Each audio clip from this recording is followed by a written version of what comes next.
Welcome back to Copper Star Precision, the channel dedicated to getting you more points at your competitive shooting matches. We are going over the August 2023 course of fire for the NRL22.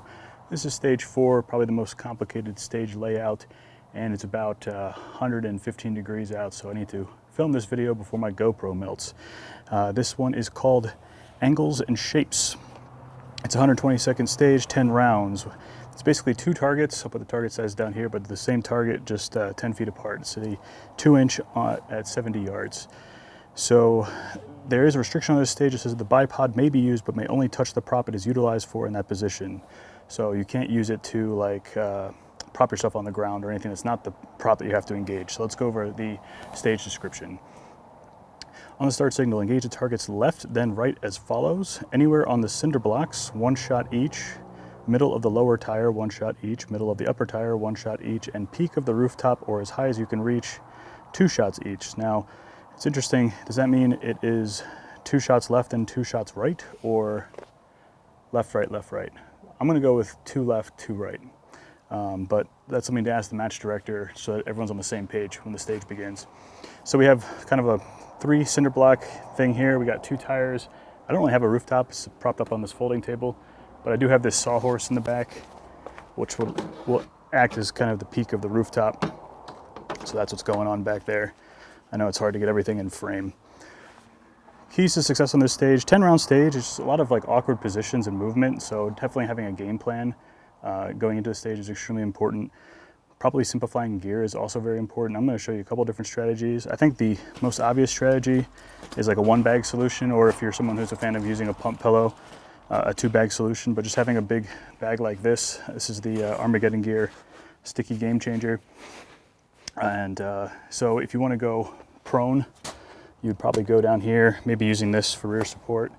A low kneel, probably on the 2nd cinder block. So timer goes off. And the reason you might want a 1-bag solution is because you're going to be pivoting slightly. So having something like a flat bag may limit your movement a little bit. It's not too bad, but I think, most people are used to a 1-bag solution for a lot of things, and I know not everyone has things like gray ops plates and whatnot. So keeping it simple is the name of the game. Timer goes off. We're going to go left and right from this position. Come into the rifle. I'm using my left hand to grab the rifle and the bag, pulling everything into my shoulder, finding that left target. I'm already dialed and parallax set for 70 yards, so there's no dialing. Once you set it at the beginning of the stage, there should be no need to change it. So we're coming into the rifle like this in a low kneel, trying to get square to the target and find that first target on the left, engage, and then very subtle movements because they should be 10 feet apart. A second target, engage, pick the rifle up. Now when it says middle of the tire, I'm thinking left, right, middle, so probably back here somewhere. Tires are probably going to give you the most trouble because they are a little wobbly. But same story here, kneeling position, using that left hand. What I'm doing on the other hand is basically using these 4-end weights as a sort of a reference point for my thumb, and then grabbing into the bag, just making everything super stable. Here's where you could employ a pump pillow anywhere on the stage, but if you want to employ a pump pillow, kind of fill in that gap, get the rear end even more stable, you'll fire 1 and 2.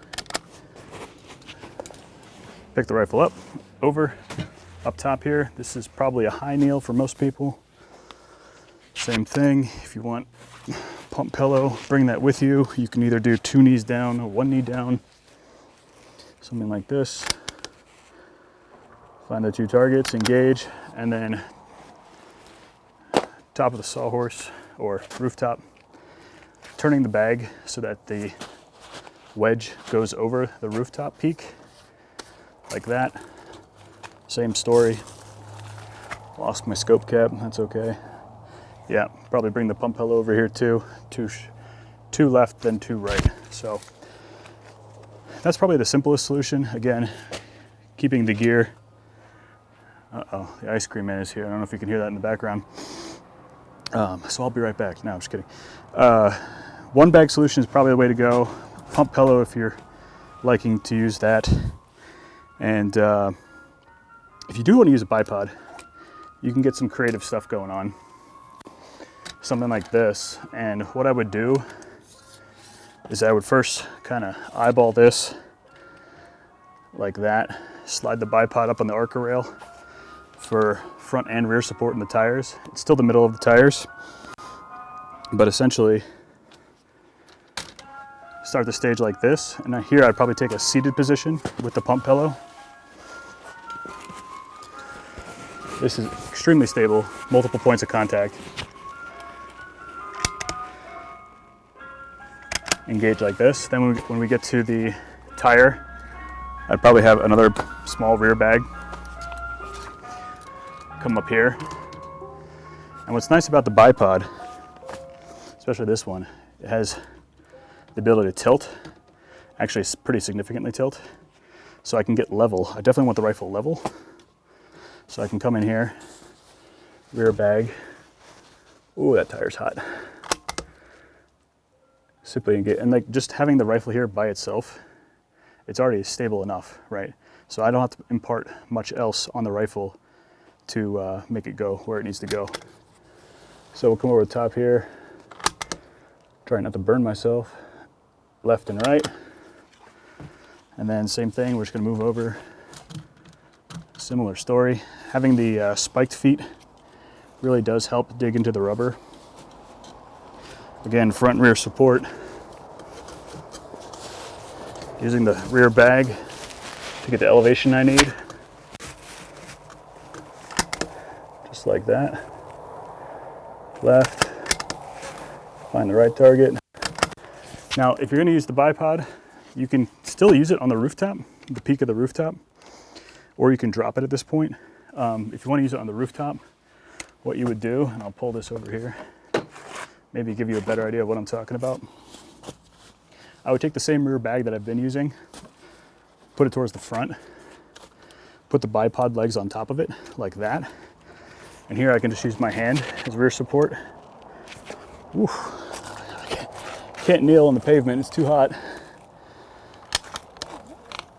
Something like this is kind of how I would approach the peak of the rooftop. Or if there's enough room on the rooftop to fully get your bipod on, it should still have that sort of same angle as what the tires are. So those are two different kind of strategies you can mix and match, but definitely go in with a game plan ahead of time. And you know, if you want to use the pump pillow, if you want to use a one bag solution, bipod and rear bag, you could even do the plate if you have it. It's a little bit easier to manage because the plate moves with the gun, but it's having a flat plate like this, you can see it's kind of an angle.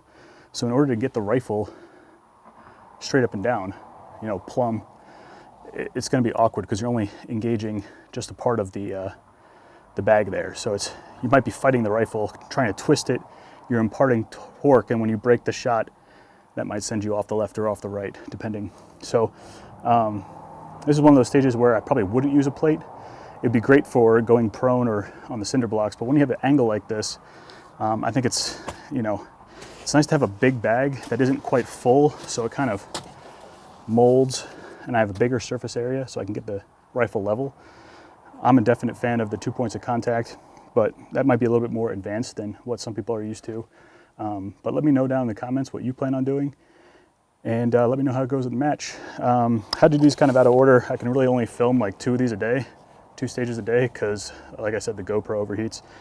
So thanks for sticking with me. If you're not already subscribed, make sure to do that down below, hit the bell notifications, and we'll have match footage from the August match coming up soon, and you can see me put some of these skills into practice and see how they work out for me, and hopefully you can learn from me and we can learn from each other. So thanks for being here, and until I see you next time, as always, score more points.